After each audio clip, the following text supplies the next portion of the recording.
"Women like you don't live here," Officer Mallory said, tightening his hand around the cuffs.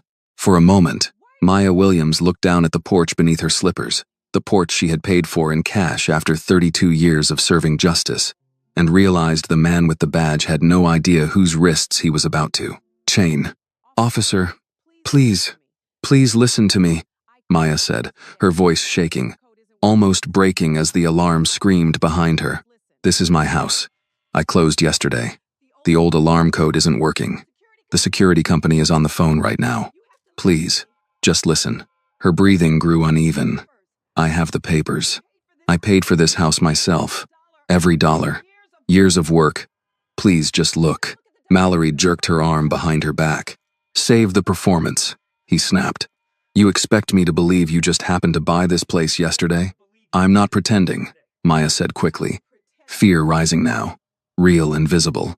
"I worked for this. I saved for this house. I didn't break in.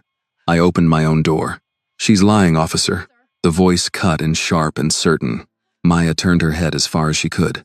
Her neighbor, Patricia Whitcomb, was already halfway across the yard from the house across the street, phone still in hand. "I saw her," Patricia said firmly. "She opened the door and the alarm went off right after. That system doesn't just go off for no reason. She triggered it." "I didn't trigger anything," Maya said, her voice shaking more now.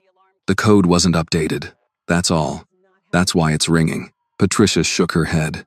"That's not how it works. And even if it was, people who live here know how to handle their own security systems." Maya stared at her.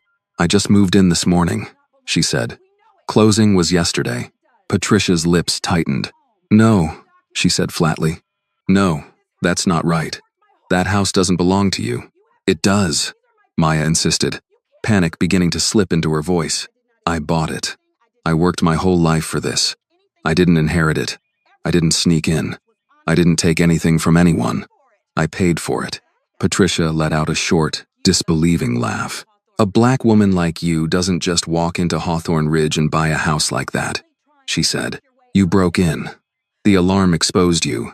And now you're trying to talk your way out of it." The words hit harder than the cuffs. Officer Price glanced down. The papers at Maya's feet had spread across the porch. One page was open, the bold letters clear. Buyer, Maya Williams. Property address, 118, Magnolia Court. "Sir," Price said quietly, "there are documents here."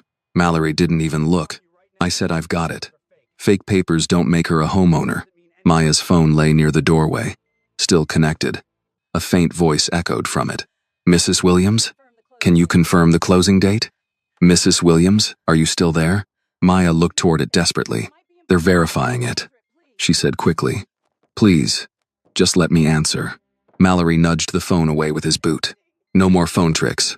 Maya flinched. "I'm not acting," she said, her voice cracking now. "I'm scared. I don't understand why this is happening. I just wanted to come into my house." Patricia folded her arms, stepping closer but still keeping distance, as if Maya were something contagious. "Officer, I've lived here 11 years, Patricia said. "I know everyone on this street. I know who belongs here and who doesn't. That was the Carter's house. If someone like her had bought it, this neighborhood would have heard about it. The Carters sold through a realtor," Maya said, fighting to hold on to her composure. "The HOA does not decide who owns my home." Mallory shoved her hard. The movement was sudden and violent. Maya lost her footing instantly. Her slippers slid against the wood, and her body slammed backward into the porch railing.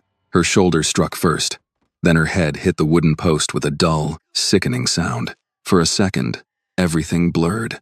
The alarm was still screaming, but it sounded distant now, muffled by the ringing inside her skull. "Frank." Price stepped forward. She hit her head. Mallory didn't look at him. "Stay where you are." Maya's hand trembled as it rose to her temple. Pain pulsed under her skin. "You pushed me," she whispered. Mallory leaned in close, his voice low and threatening. "You keep talking like that, and I'll put you face down right here and charge you with resisting. You understand?"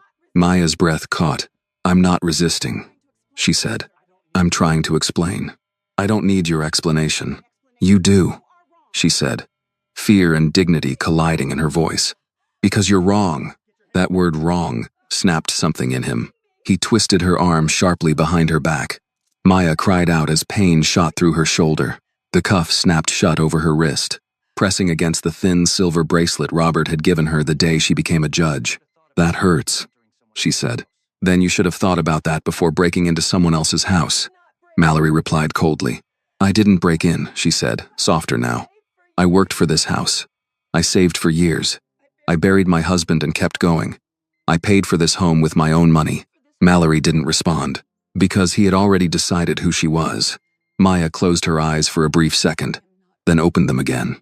"I am not resisting," she said, forcing her voice steady. "I am complying under protest. These are my closing documents on the porch. This is my home." Her folder slipped from her fingers. Papers scattered across the wood. One page drifted down the steps and stopped near Patricia's feet. Patricia glanced down. Maya Williams, 118, Magnolia Court.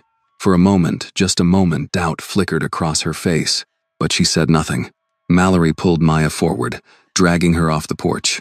3 hours earlier, Maya had sat in her car in this same driveway, holding that same folder, believing the hardest part of the day would be choosing where to place a chair that still smelled faintly like her husband. She had whispered, "We made it, Robert." Now, as the cuffs tightened around her wrists and the house behind her screamed with a warning no one chose to understand, Maya realized something far colder than fear. She had made it here, but to them, she still didn't belong. The cruiser door slammed shut with a finality that echoed deeper than the alarm still screaming from the open front door behind them. Maya's breath caught in her throat as the metal cage enclosed her, her wrists burning where the cuffs pressed against skin and bone. She turned her head instinctively, eyes searching for one last look at the house, at the porch, at the scattered papers that still carried her name. "Please," she said, her voice unsteady now, no longer controlled, no longer measured like it had been on the bench. "My documents are still on the porch. You need to collect them. That's proof." Mallory didn't turn around. "They'll be there when we come back with a warrant," he said, pulling the driver's door open. "There is no warrant," Maya said quickly. "There is no crime." Mallory slid into the seat and slammed the door. "You don't get to decide that." Officer Price hesitated for a second longer outside the car, his eyes drifting back toward the porch. The papers had spread further now, pushed by a light breeze. One sheet clung to the edge of the step. Another lay flat near the walkway where Patricia still stood, rigid, silent, staring down at the name she had just read. Price looked at her. "You sure about what you saw?" he asked. Patricia stiffened, her chin lifting. "I know what I saw," she said. "She set off that alarm. That's enough for me." Price nodded slowly, though something in his expression remained unsettled. Then he turned and got into the passenger seat. The engine started. Inside the cruiser, Maya's world narrowed to the space between her heartbeat and the sound of her own breathing. The adrenaline that had carried her through the confrontation began to fade, leaving behind a cold, hollow awareness. "I didn't do anything wrong," she said quietly, more to herself than to them. "I opened my own door." Mallory adjusted the rearview mirror until her reflection sat squarely in it. "You keep saying that," he replied. "Doesn't make it true." Maya met his eyes through the mirror. "It does when it is," she said. For a moment, neither of them spoke. Then Mallory pulled the cruiser away from the curb. The house disappeared from view. "Before we continue, if you feel what Maya is feeling right now, if you believe no one should ever be treated like a criminal at the door of their own home, please take a second to like this video and tell us in the comments where you are watching from today. Your city, your state, or your country. You never know. Someone close to you may be watching this same story at this very moment, feeling the same anger, the same heartbreak, and the same hope for justice. And if you want to hear more powerful stories like this, please subscribe to the channel and turn on the notification bell so you never miss a new video. Now, let's go back to Magnolia Court, because what Maya left behind on that porch was about to speak louder than everyone who tried to silence her. Across the street, Patricia Whitcomb remained standing where she was, her phone still clutched in her hand. The alarm continued to wail, unanswered now, a high, relentless sound that cut through the stillness of the neighborhood. It was no longer just noise. It felt like an accusation hanging in the air. She looked down again at the paper near her feet. Maya Williams, 118. Magnolia Court. Her fingers tightened around the phone. That doesn't prove anything, she muttered under her breath, though no one had asked her to explain. Anyone can print a name, but the confidence in her voice had thinned. Behind her, the front door of a neighboring house opened. Mr. Harold Bennett stepped out, the same man who had been walking his golden retriever earlier. The dog sat obediently beside him now, ears alert. "Patricia," he called gently. "What's going on?" She turned, forcing a composed expression. "Police matter," she said. "Handled." Harold's gaze drifted past her to the porch, to the scattered papers, to the open door, with the alarm still blaring. "They took her?" he asked. "They removed a trespasser," Patricia replied. Harold didn't answer immediately. He walked slowly across the street, his dog padding quietly beside him, and stopped near the bottom of the porch steps. He bent slightly, picking up one of the fallen pages. He read it once, then again, his brow furrowed. "Patricia," he said, more carefully this time. "This says she bought the house." Patricia's jaw tightened. "I told you. That doesn't mean—" "It's notarized," Harold interrupted. "Closing date yesterday." Patricia said nothing. The alarm screamed on. Inside the cruiser, Maya leaned her head back against the seat. The pain at her temple pulsed in steady waves, but it was the weight in her chest that made it hard to breathe. Not panic exactly. Not anymore. Something older than panic. Something she had felt before, though never quite like this. She remembered her first year as a judge, when a defense attorney had looked at her robes and asked, "Where's the presiding judge?" As if she were invisible. She had answered calmly then, corrected him, moved forward. This felt different. This wasn't a question. This was a decision someone else had already made about her.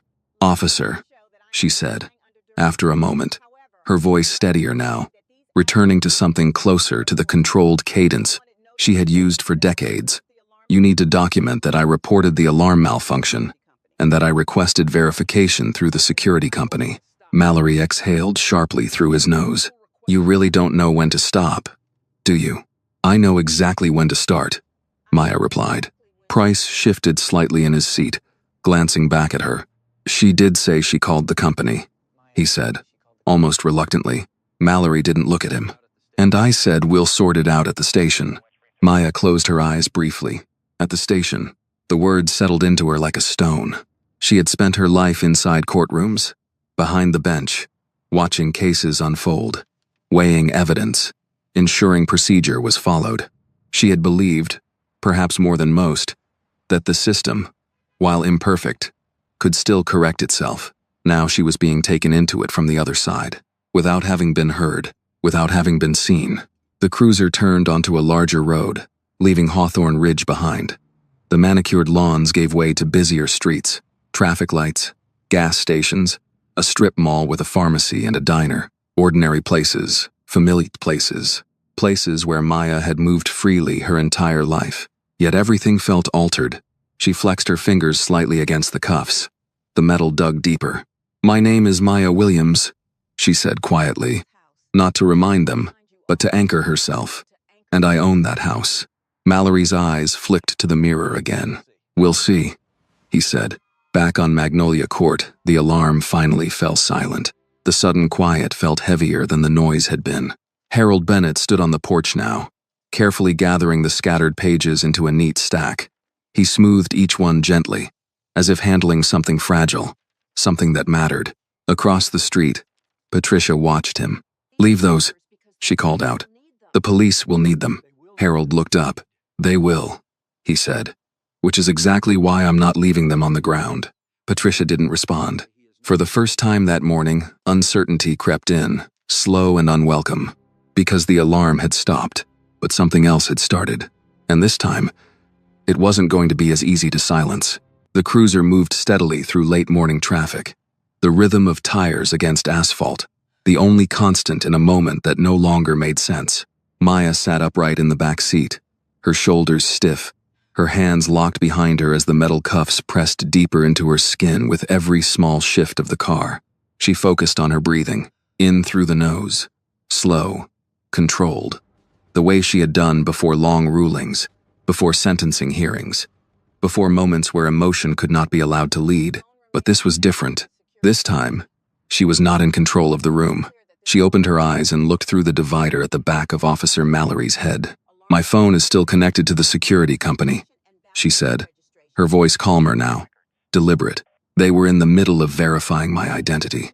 That call is recorded. You should retrieve it." Mallory didn't respond. Maya continued, "Because silence had never been enough to protect the truth.